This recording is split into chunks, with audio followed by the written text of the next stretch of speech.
Hello everyone, नोंथांमोननि थाखाय आं जोबोर इम्परटेन्ट टपिक दिनैहाय लाना फैदों जेरावहाय नोंथाङा भिडिअ बानायनानैहाय इउटुबाव आपल'ड खालामोब्ला बियो 100% वर्किं खालामगोन। जुदि नोंथाङा मोजां मोनोब्ला आंनि चेनेलखौ अननानै साबस्क्राइब खालामना ला आरो भिडिअखौ मोजां मोनोब्ला लाइक खालामदो आरो भिडिअनि लिंकखौ शेयार खालामना होदो आरो सोंनाव कुइसनफोर दङब्ला कमेन्ट्रि बक्सआव अननानै सोंहरदो। आं नोंथांमोननि जेनाखि कुइसन बेखौहाय आनसार होनो थाखाय बा प्रुभ खालामनो थाखाय एकदमबारे ट्राइ खालामगोन आरोखि दा नोंथांमोननि थाखाय नैबे भिडिअखौ आं फुल डिटेल्स गासैखौबो खोन्थाजोबगोन जेराव मोनसे भिडिअखौहाय इउटुबावहाय माबोरै आपल'ड खालामो क्रोम ब्राउजारनि गेजेरजों दिनै गासैखौबो फुल डिटेल्स मोनजोबगोन। दा जोंहा गिबियावनो दं मोनसे भिडिअनि टाइटेल लिरनांगौ बैयावहाय जेराव मोनसे क्रोम ब्राउजारखौ खुलिदा क्रोम ब्राउजार खुलिनानैहाय क्रोम ब्राउजार खुलिखांनानैहाय माबायाव थांनानै चेनेलाव थांनानैहाय भिडिअखौ आपल'ड खालामदो। आपल'ड खालामखांनायनि उनावहाय नैबेवहाय ओरैबायदि नुगोन नोंसोरो नैबेवहाय बेबायदि इन्टारफेस फैगोन। इन्टारफेस फैनायाव डिटेल्स बेवहाय टाइटेल लिरनांगौ, टाइटेलखौ लिरदो जेराव आंनि भिडिअनि माबाया जेनाखि टाइटेल बियो जागोन हाउ टु राइट इन बड' सिम्पलि अन एन्ड्रइड फन बेजोंहाय बेखौ लिरबाय आरो नैबेवहाय बर'आव लिरबावबाय। बर' रावाव माबोरै लिरनो बेबायदि लिरनानैहाय गाहायावहाय डिसक्रिपसन दं। डिसक्रिपसनाव जेराव नोंनि गोसोआवहाय जेनाखि बे भिडिअनि सोमोन्दै मा सानो बेखौहाय डिसक्रिपसनावहाय लिरनानै होदो आरो बिसोराव गासैबो दं जेराव आं लिरदों जाबाय हाउ टु राइट इन बड' सिम्पलि अन एन्ड्रइड फन बा बर' रावाव माबोरै लिरनो बेबायदि नङाला नैबेवहाय दं गोसोबायदि नैबेयाव गावनि गोसोनि साननायखौहाय नैबे डिसक्रिपसननि गेजेरजोंहाय फोरमायनांगौ नालाय जेराव आं नैबेवहाय एसे होबाय बेवहाय होनानै नोंनि पार्सनेल लिंक्सफोर होबाय बेफोरखौ बेवहाय गाहायाव साबस्क्राइब खालामनो थिनबाय बा लाइक खालामनो थिनबाय शेयार खालामनो थिनबाय बेफोर गासैखौ होजोबबाय। बेनिफ्राय गाहायाव दङ नेक्स्ट जोंहा थामनेलखौ जों माबोरै बानायो होनना बुङोब्ला आं भिडिअनि जेनाखि आइकनाव होगोन नोंथांमोना बेयाव थांनानै चेक खालामफैब्लानो जाबाय। ओमफ्राय गाहायाव दं प्लेलिस्टखौ जों प्लेलिस्टआ जोबोद इम्परटेन्ट बियो प्लेलिस्टनि गेजेरजों जेरावहाय भिउसफ्रा बारायो आरोखि। प्लेलिस्टखौ आं मोननै होबाय आरो प्लेलिस्टआव थुबाय आं प्लेलिस्ट क्रिएट खालामगौ नालाय नोंथांमोना प्लेलिस्ट क्रिएट खालामब्ला नैबे निउ प्लेलिस्टआव थुदो। निउ प्लेलिस्टआव थुनायनि उनाव बैयाव दान माबा क्रिएट खिथागोन बेयाव क्रिएटआवहाय दानावहाय होनानैहाय बेखौ क्रिएट खालामदो आरो ओमफ्राय बेनिफ्राय बेखौहाय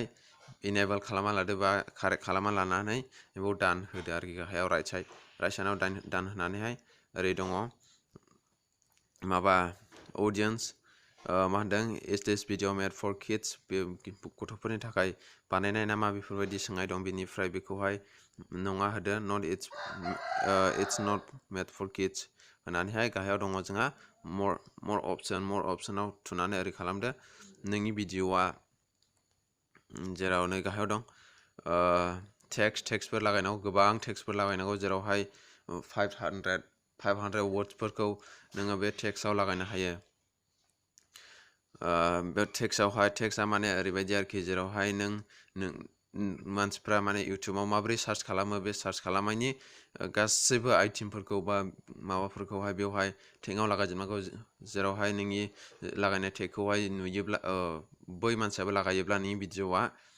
नुजाहैगोन आरोखि बै मानसिनि गेजेराव। ओमफ्राय बेनिफ्राय दङ जोंहा बेवहाय रेकर्डिं डेट एन्ड लकेसन बाहायोब्ला बेवहाय नों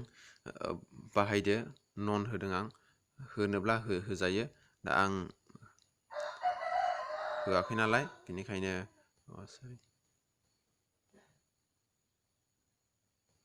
बेखौ होआ आं। बेनिफ्राय ओरै फैबाय टेक्सटफोरखौ होबाय बेनिफ्राय नैबाव केटागरि मस्ट इम्परटेन्ट केटागरिखौ नों गोसोबायदि नैबेवहाय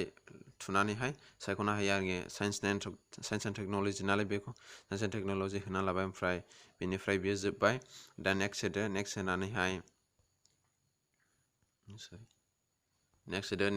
बेयो जोबोर इम्परटेन्ट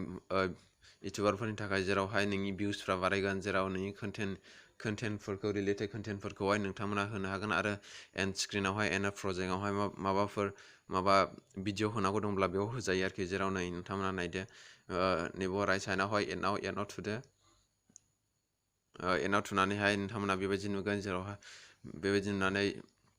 ओरैहाय लेफ्ट साइडआवहाय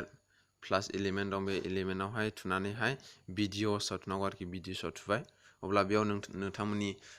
रिसेन्टलि आपल'ड जालांनाय भिडिअ बियो बेवहाय फैबाय आरो बेनिफ्राय सरि नैबाव सोनांगौ बेयाव फैबाय ओमफ्राय आरो खनसे थुबावदो मोनब्रै होनो हायो जों मोनब्रै भिडिअ होनो हायो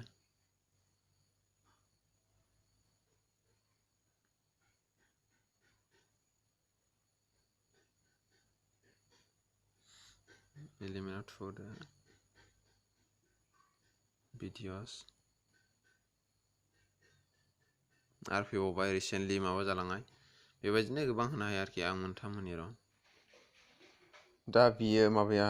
एन' प्रजेक्टनि जेनाखि एलिमेन्ट होनाय माबा स्क्रिन बियो माबा जाबाय एड जाबाय दा ओमफ्राय नैबाव एड कार्ड्सफोर होनांगौ कार्ड्सफोर आइकनफोर होजायो आरोखि आइकनफोरखौनो जेराव बहायनो बेवहाय होनानैहाय बेबायदि होदो ओमफ्राय जेनेबा नै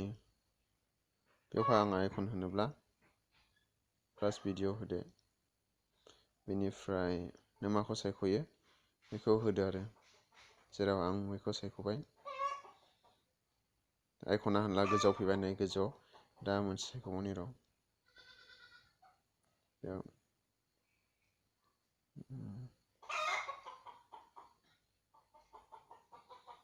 बेनिफ्राय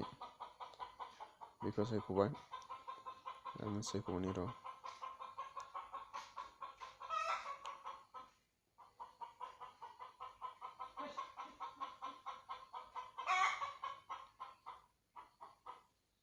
बेनिफ्राय मोनसे नैबेखौ सायख'बावबाय दा बेखौ मावखांनायनि उनावहाय गोजौआव दं सेभआवहाय थुदो सेभ अब्ला बेवहाय नुनो मोनबाय नोंथांमोना मोननैयावबो माने ग्रीन कालारनि बेवहाय राइट साइड होबाय आरोखि एडिट जाबाय दा नेक्स्ट होबावदो नेक्स्ट होखांनानै बेवहाय जोबोर इम्परटेन्ट बाथ्रा बाव जोबोर गोसो होनांगौ जेरावहाय नोंनि भिडिअआ माने माखासे रिस्ट्रिक्सनफोर जायो आरोखि रिस्ट्रिक्सनफोरखौहाय माने भिउसफ्राबो एसे माबायो नालाय रेस्ट्रिक्सन जायोब्ला ओमफ्राय बिनिखायनो नैबेखौहाय आनलिस्ट होनांगौ आरोखि नैबेवहाय दं मिडलाव आनलिस्ट बे आनलिस्टखौ होनायनि उनावहाय गाहायाव दं स्केडिउलखौ थुदो स्केडिउलखौ थुनायनि उनावहाय गोजौआव दं सेभ अर पाब्लिशआवहाय थुनानैहाय बे भिडिअआ जाबाय आरोखि होमब्ला दा नैबाव सेभ होदो सेभ अब्ला बे भिडिअआ सेभ जासिगोन आरोखि बेनिफ्राय बे भिडिअआ जेराव नोंनि साबस्क्राइबारफोरनावहाय बे नटिफिकेसन दा थांथ'नाय नङा बेखायनो बेयावहाय जेराव बैयावहाय मा होनो वाइटि स्टुडिअ'आव थांनानैहाय बे भिडिअखौहाय पाब्लिश खालामना होदो आरोखि पाब्लिश खालामना होयोब्ला बे जेराव नों पाब्लिश खालामगोन लोगो लोगो बै नोंनि साबस्क्राइबारफोरनावहाय बे नटिफिकेसना थांसिगोन अब्लासो नोंनि भिडिअआ माने नायजासिगोन आरोखि अके नोंथांनि थाखाय बेनो बाय बाय